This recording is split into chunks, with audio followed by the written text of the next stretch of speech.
Welcome to part 3 of our Chapter 1 review.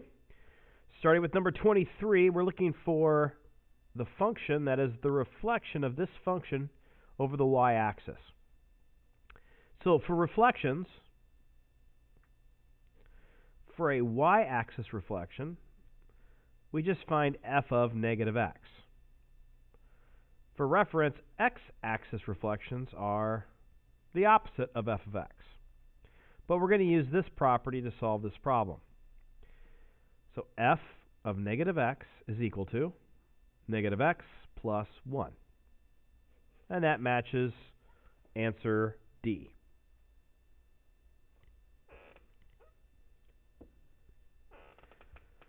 For number 24, we're supposed to write an equation. You should recognize that this looks like the absolute value function. Now, it hasn't shifted vertically or horizontally because the vertex is still at 0, 0. But we do notice that it's a little bit steeper than the ordinary absolute value of x graph. Normally, we'd go over 1, up 1 from the vertex, over 2, up 2, etc. So it is a bit steeper. Now, if we go over 1, it goes up 2. If we go over 2, it goes up 4. So basically, the slope of this line is 2. So our function will be the absolute value of 2x.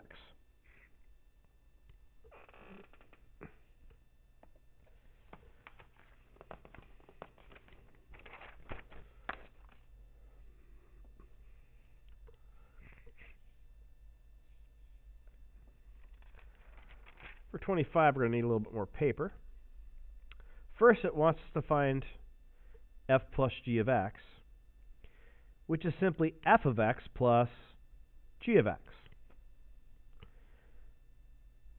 So 4x squared plus 2x minus 1 plus negative 5 plus 4x plus x squared. Now notice I put parentheses around these. Now, when we add the functions, this isn't necessary, but it is a good habit because if we were subtracting the functions, sometimes we get tripped up with the signs.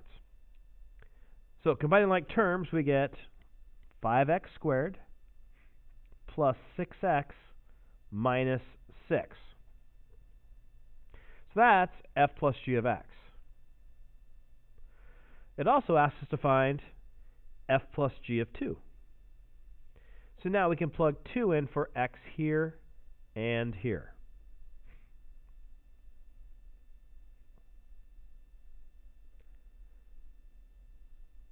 Simplifying. I'm sorry, that's supposed to be, yeah, that's right. And we get 26. So we see our answer is D.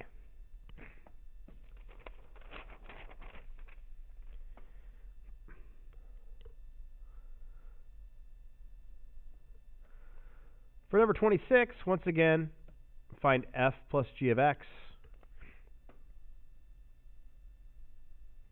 which is f of x plus g of x. So I get 4x plus 5 plus x minus 1. And we get 5x plus 4.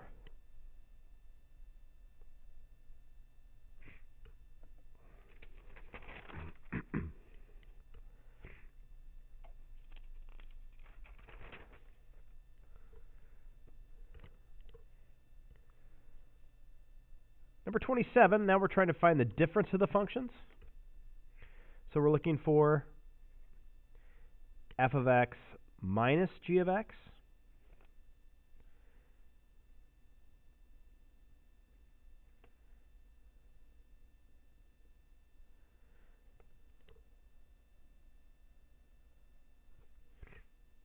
Now simplifying, we can simplify these radical x expressions.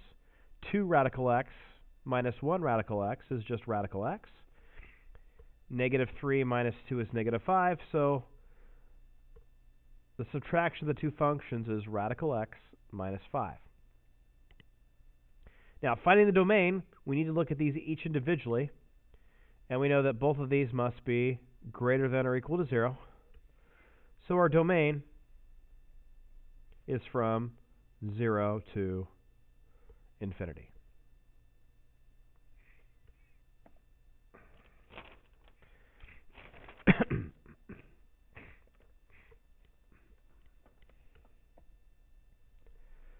Number 28.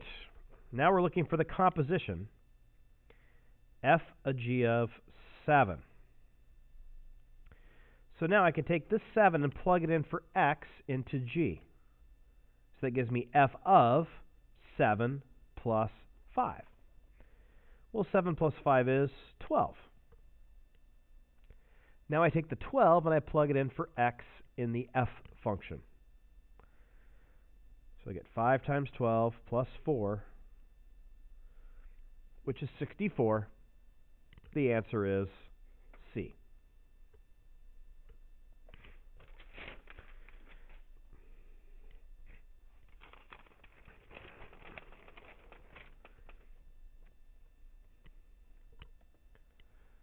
For number 29, we're looking for g of f of x. So I plug the f function in here, and I get g of x plus 5. So I take the x plus 5 and I plug it in for x in the g function. So I get radical x plus 5 minus 4. And that simplifies to radical x plus 1.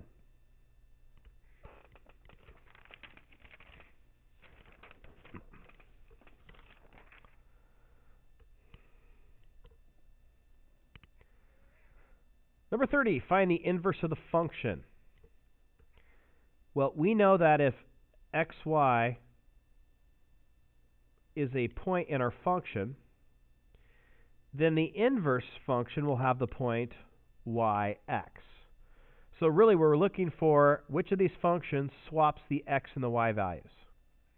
So the first one I get 1, 8. So if I swap that, I get 8, 1. I see that in 3 of my responses. 8, 1 becomes 1, 8. I don't see that in A or C. And then we see this would become, in the inverse, 9, negative 9. And we can see that answer B has the correct inverse function.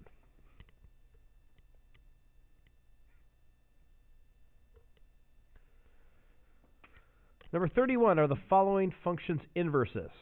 Well, let's check. What is f of g of x? Well, g of x is 1/4 x minus 1. So I'm going to take that and plug that in for x in my f function.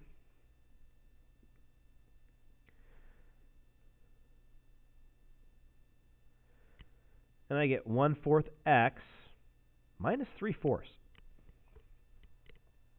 This is not equal to x, so this is not an inverse function.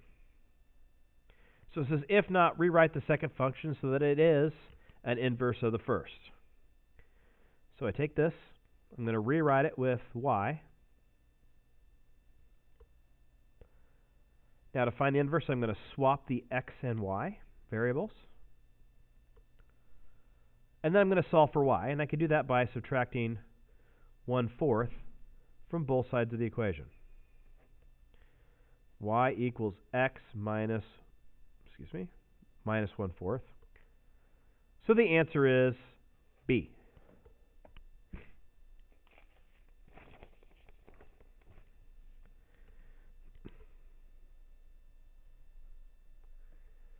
For number 32, use the horizontal line test to determine which of the following function has an inverse. In other words, which function is 1-to-1. So the horizontal line test is kind of like the vertical line test. To pass the horizontal line test, all horizontal lines can only pass through at most one point. So we see in graph 2, these horizontal lines all pass through more than one point.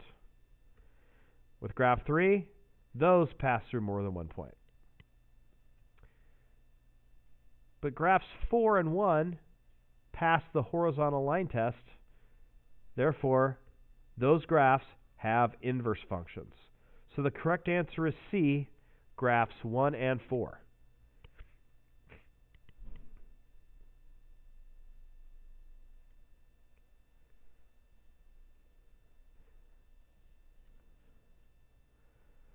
For problem 33, we're given graphs of two functions, and we need to determine which one would be inverses of each other. So a graph of f and f inverse. Recall that inverse functions have graphs that are reflections over the line y equals x. So it might be helpful just to kind of sketch in y equals x.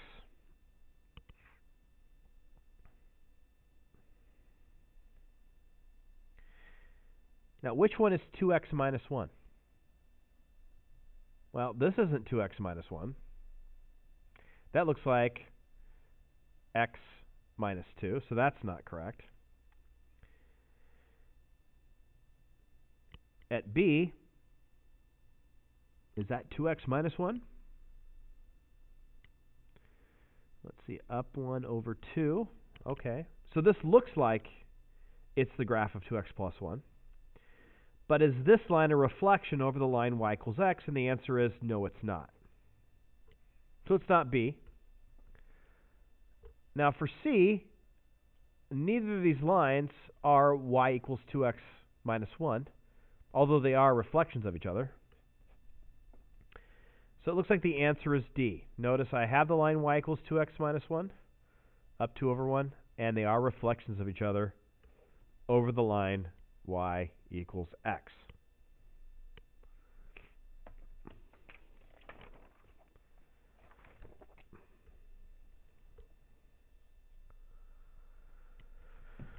Okay, 34. We're given the function. We're supposed to graph the inverse. So I would lightly sketch the line y equals x. And just go ahead and do your best to draw the reflection. Notice that it actually crosses over it. So it might be helpful just to plot a few points.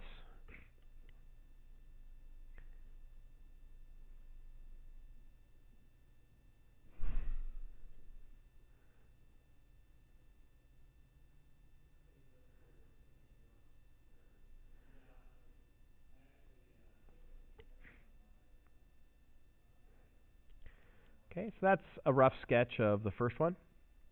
You could always have patty paper and try that.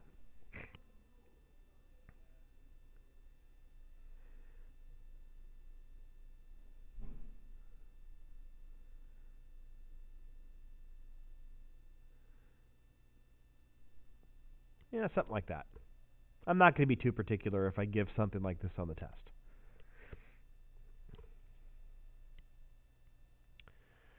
Okay, 35. Find the inverse. So I'm going to do this down here below. First going to rewrite it with y. Then I'm going to swap the x and y. And now I need to solve for y. So first I'm going to add 2 to both sides.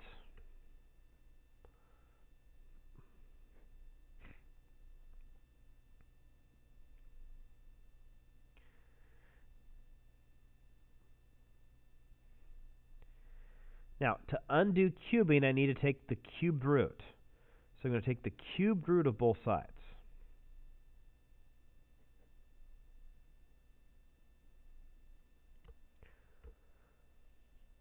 And that gives me x plus 2, sorry, the cubed root of x plus 2 equals y minus 4. Add 4 to both sides, and I get y equals the cubed root of x plus 2 plus 4. So I can see the inverse function would be a.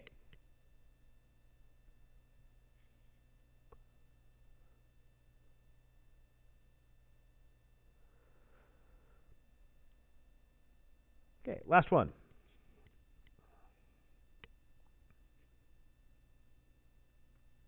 I go ahead and rewrite it using y instead of f of x. I will go ahead and swap the x and y variables. And now I solve for y. So here I'm going to go ahead and subtract 1. X minus 1 equals 3 radical 5y minus 5.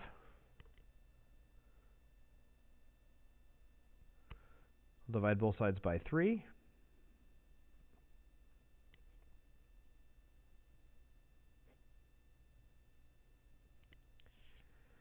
So x minus 1 over 3 equals radical 5y minus 5. Square both sides to get rid of the radical.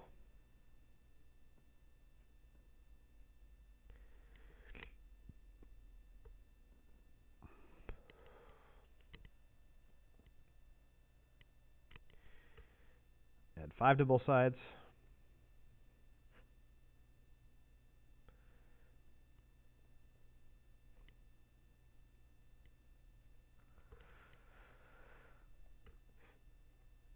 And then I'll divide both sides by 5.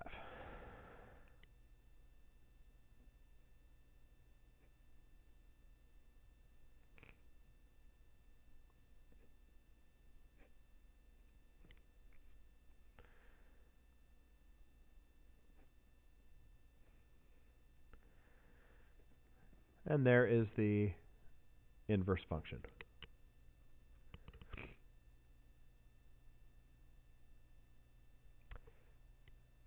I hope that was helpful, and we'll see you on Monday.